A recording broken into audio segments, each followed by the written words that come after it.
مساء الخير. بعد ما نزلت بشتكي من الصن بلوك اللي دمر لي وشي، يا جماعه انا ما شفتش اصلا حاجه بالبشاعه دي. انتوا متخيلين اعمل في وشي ايه؟ او واحد اتنين التلاته، يعني اعمل ايه تاني؟ يعني بصوا وشي اتدمر بسببه. ففي واحده بقى دخلت كتبت لي في الكومنت هو طبعا مش عاجبك لانه منتج مصري، وانت اكيد مش عايزه تستخدمي غير الحاجات المستورد، ويلا بقى ارجعي الحاجات المقاطعه. فانا حبيت اوريها ان انا عندي دولاب كامل مليان منتجات مصريه اصلا انا معتمده عليها 100% يا جماعه. انا معتمده على المنتجات دي يعني بشكل مش طبيعي. المنتجات دي بالنسبه لي روعه روعه، واتمنى الشركه دي تنزل صن بلوك. وانا النهارده تاني اسبوع، بص وشي عامل ازاي، الحبوب عامله، انا ما كانش فيه في وشي ولا حبايه، ما كانش عندي ولا حبايه، وكنت خلاص يعني ودعت الحبوب دي من زمان. فانتي بتدافعي عن باطل، انا ما بحبش ابدا اتكلم عن باطل. انا بتكلم، انا اصلا ما بحبش اتكلم عن منتجات لا حلوه. طالما انت اتكلمتي كده يلا بينا نريكومند شويه منتجات مصريه الناس تستفيد منها. طالما انت شايفه ان انا ضريت الشركه ان انا اتكلمت عن حاجه حصلت معايا، اوكي يلا بينا نعرف الناس ان في منتجات مصريه هايله جدا وهتغنيهم عن منتجات في المقاطعه، وكمان سعرها ما يتقارنش بالمنتجات اللي كانت في المقاطعه ولا بالمنتجات اللي عندكم. وانا من موقعي هذا بخاطب شركه ميلانو، لو سمحتوا اعملوا لي صن بلوك.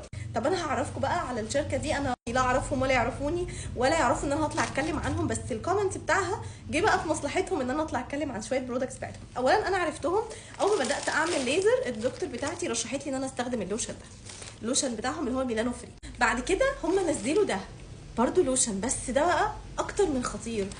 استنوا بس عشان الحاجات تقيله. ده اكتر من خطير والله، فظيع فظيع. ترطيب ملوش حل، كمان في هو انتي رينكل، في كولاجين، فظيع فظيع بجد يعني.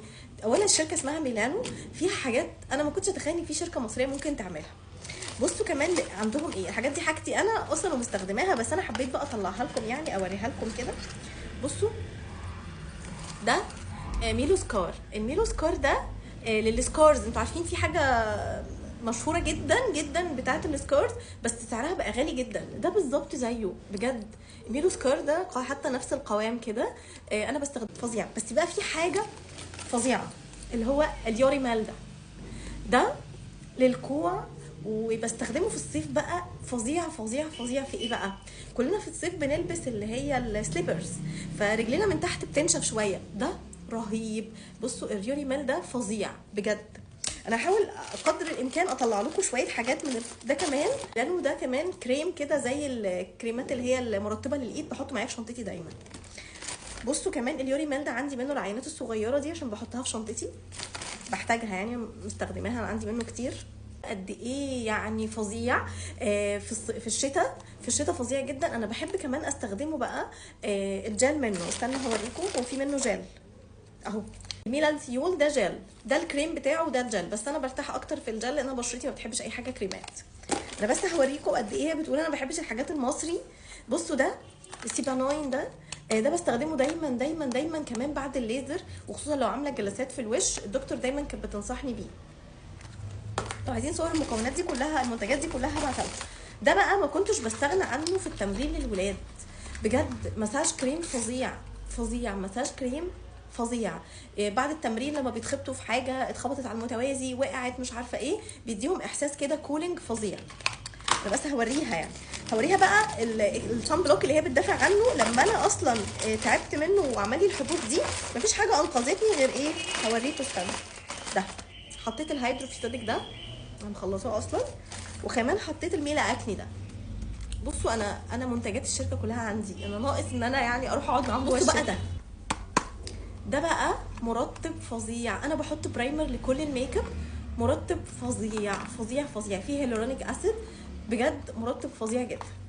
انا مش عايزه اقول لكم بجد المكونات بتاعتهم كلها يا رب ما كنت انا تقريبا عندي حاجات تانية كتير. بصوا ده الميلو ده زي الميبو اللي احنا متعودين نستخدمه في الحروق، فظيع. انا كنت واخداه معايا في الحج عشان لو حصل لي اي حروق من الشمس وكده، بجد كان فظيع. انا بحب السامبلز الصغيره دي، دايما بحب يكون معايا في شنطتي يعني الحاجات دي. عندي حاجات كتير قوي مصريه. عايزه اقول لك ان انا مش بشجع المنتجات غير المصريه ولا حاجه، انت بس اللي خدتي الكلام، ما اعرفش ليه خدتي الكلام قوي يعني. ما انا ما قلتش حاجه غير اللي حصلت معايا، ولحد دلوقتي احنا النهارده تاني اسبوع، بص وشي عامل ازاي، الحبوب عامله، انا ما كانش في وشي ولا حبايه، ما كانش عندي ولا حبايه، وكنت خلاص يعني ودعت الحبوب دي من زمان.